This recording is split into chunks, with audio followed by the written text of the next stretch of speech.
बहनों, आपका हाल चाल क्या है। तो आपको इस प्यारे यूट्यूब चैनल पे आने के लिए बहुत बहुत दिल से स्वागत है। इस सीरीज में सीधी बात नो बकवास पे चर्चा की जाएगी और सामाजिक एवं धार्मिक जितने भी आंदोलन हुए हैं उनसे जितने भी इंपॉर्टेंट प्रश्न बनते हैं उन सवालों का हम लोग नस्ता नाबूद करने वाले हैं।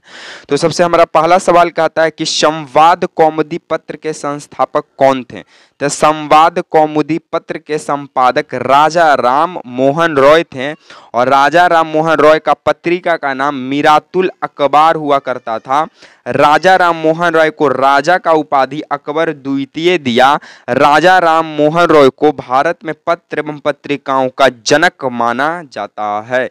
चलिए हम लोग आगे बढ़ जाते हैं। आगे हमारा सवाल का था कि राजा राम मोहन राय का जन्म कब हुआ था। 1774 में हुआ था। राजा राम मोहन रॉय का जन्म 1774 में हुआ था और इनका मृत्यु इंग्लैंड की। सवाल क्या कहता है, गौर कीजिएगा। हमारा तीसरा नंबर सवाल कहता है कि स्वामी दयानंद सरस्वती का जन्म कब हुआ। तो स्वामी दयानंद सरस्वती का जन्म 1824 में हुआ। स्वामी दयानंद सरस्वती का मूल नाम जो है वो शंकर था। मूल नाम क्या था, शंकर। और उसके बाद इनका स्वामी दयानंद सरस्वती जो है 1875 में आर्य समाज की स्थापना करते हैं और एक महत्वपूर्ण इनका नारा देते हैं, वेदों की ओर लौटो। किसकी ओर, वेदों की ओर लौटो। ब्रह्म समाज की स्थापना 1828 में किया जाता है। ब्रह्म समाज की स्थापना 1828 में किया जाता है राजा राम मोहन रॉय के द्वारा। कहाँ किया जाता है, कोलकाता में किया जाता है। प्रार्थना समाज की स्थापना किसका प्रेरणा के फलस्वरूप हुआ। तो प्रार्थना समाज की स्थापना किए थे कौन, आत्मराम पांडुरंग। किसकी प्रेरणा से, तो केशव चंद्र सेन की प्रेरणा से। फिर बाद में इसकी स्थापना 1867 में किया जाता है। इसकी स्थापना 1867 में होता है और 2 साल बाद 1869 में एक व्यक्ति आते हैं महाराष्ट्र से जिनका नाम होता है महादेव गोविंद रनाडे, जो कि ये कोई क्या नाम था, ये गांधी जी का जो राजनीतिक गुरु थे ना, गोपाल कृष्ण गोखले, ये उनके गुरु थे। महादेव गोविंद रनाडे जो है उनके गुरु रह चुके हैं। चलिए हम लोग आगे बढ़ते हैं। आगे बोलता है कि वामा बोधिनी पत्रिका महिलाओं के लिए किसने निकाली। तो वामा बोधिनी पत्रिका केशव चंद्र सेन ने निकाली।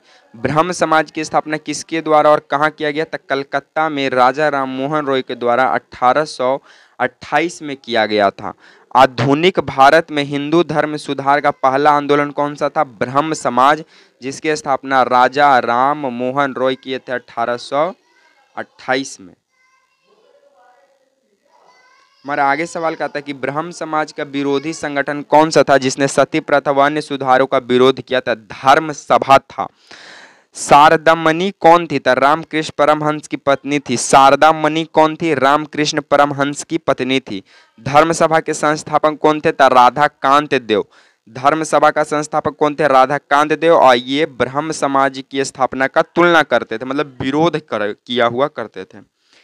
हमारा सती प्रथा का अंत कब हुआ, तो सती प्रथा का अंत 1829 में हुआ। राजा राम मोहन रॉय के फलस्वरूप इनके प्रयास से और किसके द्वारा किया गया, तो विलियम बेंटिक के द्वारा किया गया था।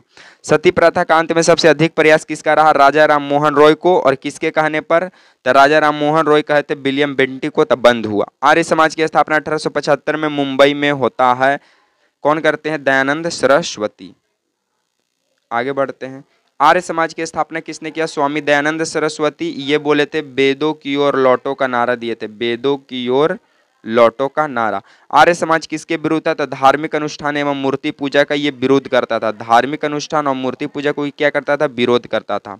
19वीं सदी में भारतीय पुनर्जागरण का पिता किसे माना जाता है, राजा राम मोहन रॉय को। अब भारत में पत्र एवं पत्रिकाओं का भी जनक किसे माना जाता है, राजा राम मोहन रॉय को। हमारा आगे बोलता है कि राजा राम मोहन रॉय का जन्म कहाँ हुआ था, राधानगर जिला वर्धमान। स्वामी दयानंद सरस्वती का मूल नाम मूल शंकर हुआ और राजा राम मोहन रॉय इंग्लैंड जाने के बाद ब्रह्म समाज की स्थापना बागडोर किसने संभाली, रामचंद्र विद्वारगिश ने किया था। चलिए हम लोग आगे बढ़ जाते हैं। 21वां नंबर सवाल कहता है कि किसके प्रयास से ब्रह्म समाज की जड़ें उत्तर प्रदेश पंजाब मद्रास में फैली, तो केशव चंद्र सेन। 1815 में कलकत्ता ने किसने आत्म समाज की स्थापना की, राजा राम मोहन रॉय। राजा राम मोहन रॉय व डेविड हेयर हकिस की संस्था से जुड़े थे, हिंदू कॉलेज। तो आप लोग कमेंट करके कमेंट कीजिएगा कि आपको वीडियो कैसा लगा।